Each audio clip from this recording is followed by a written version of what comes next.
So, my favorite for MVP is already injured. Luka Doncic. And, look, we were at the stage of the year where it's skinny Luka again. We all know the levels, the stages of Luka Doncic. But we all know there is the skinny Luka stage. We all know about the skinny Luka stage of every single season. But we're currently in the skinny Luka stage. But he still managed to get hurt. Oh, lads, it's just not great now, is it? It's just really not great. Before we get on to it, if you guys are new to the channel, subscribe. We're trying to hit 1,000 subscribers as soon as possible. Obviously, you guys can see we're back. We're back uploading on this channel. We are back uploading on the channel. But anyway, if you can read this article here, Mavericks star guard Luka Doncic suffers considerable injury ahead of the season. Mavericks say, according to Shams, Luka suffered a left calf contusion, will be reevaluated in 1 week. It's not ideal. It's not the worst thing. It's not ideal. So it says he does too much on the court and plays too much basketball while not being in peak shape. That man does not move fast enough. That man does not move fast enough to pick up any injuries. It says here he suffered ankle, knee and chest injuries during the playoffs last season, but didn't miss any games, was active during the summer playing for the Slovenian national team.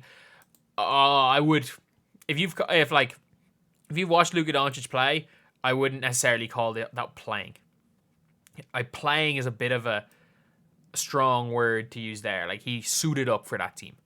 Calf injury doesn't appear to be severe at the moment. He's always been available throughout his career. The hope is he doesn't miss any time. Mavericks will tip off their preseason against the Grizzlies on October the 7th. They'll be home for the first handful of games of preseason against the Jazz October 10th and the Bucks on October 17th. Dallas will start the regular season against their division rivals, the Spurs, at home on October 24th. The Mavs are favourites to win that game at a minus 8.5 spread. If Luka Doncic does not play... Oh, wow. They don't start till... The season starts late this year, doesn't it? I thought it normally started around the 15th of October. However, that could change if Doncic misses some time in the court. The 25-year-old's heading into his 7th season, already on Hall of Fame trajectory. He is a Hall of Famer if he doesn't dribble a basketball because of what he did in Europe. He's a Hall of Famer already. It's like why people are going to lose their mind when Luis Scola and Ricky Rubio make the Hall of Fame. People are going to lose their damn mind. But in 6 seasons, he's averaged 28.7 points per game. I'm trying to think what players in history have a higher points per game average than him. Is it just MJ and... I need to look up that. Is it literally just MJ and Wilt? NBA highest PPG averages career. I think he might be third. It's Jordan and Wilt. Yeah, he's third. Jordan, Wilt. Luka is freaking third. In fairness, if Embiid didn't have that season at the start of his career, he was on a minutes restriction. Maybe he could have been okay. But there were a couple of wins short of this getting the second title in franchise history. And the 7th best odds of winning. That is tough. What teams are better? I don't know how many better teams there are than this team, but we're going to be when we're looking at this team, it's going to be very tough to necessarily judge them because they've got you've got Kyrie. I don't think they're as screwed without Luka as they used to be because you've got Kyrie Irving. You've still got your two bigs. You've got a style of play that your two bigs are going to be rolling towards the basket. You're going to be throwing the ball high to them. They are a good team. This is not one of those years where it's a bad team in general. They've got Frank Vogel as a coach. Frank Vogel's a champ. They have a championship coach just on their staff, by the way.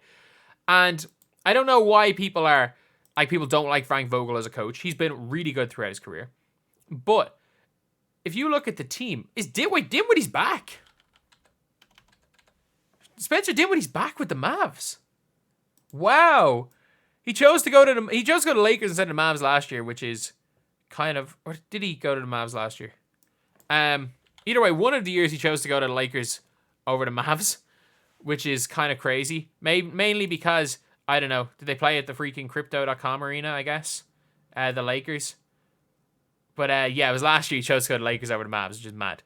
But Dante Exum has been very, very good since coming back from Europe. He just needed a bit of time to figure out a role at the NBA level. Daniel Gafford is very good. I think Jaden Hardy, this is when Jaden Hardy steps up. Like, Jaden Hardy is going to have to take a bigger offensive load if Luka Doncic is out injured. Obviously, Kyrie is Kyrie. And you've got the likes of, like, Najee Marshall was a good signing. Derek Lively is going to take that step up. Clay is Clay. Like, they've still got PJ Washington. Dwight Powell's there for vibes, I guess. And now you have got yourself Frank Vogel in the last hour to join up with Jared Dudley, who's a perfect assistant coach as well, with Jason Kidd as the head coach. Like, this is a very formidable roster with or without Luka Doncic. So, like, this is a play-in team without Luka, a top 3 seed with Luka. So, look, if Luka needs to take some time off to be more healthy, and it means that he doesn't win his MVP, who cares? This is a team that, realistically, it's not about Luka getting his MVP. Probably, in my opinion, should have got one last year, but it's about going and winning a damn chip. And I do think that whether he misses a couple of games or not to start the year is going to be absolutely irrelevant. It's an 82-game season. But, yeah, it is what it is. Anyway, we're back. I'll see you guys.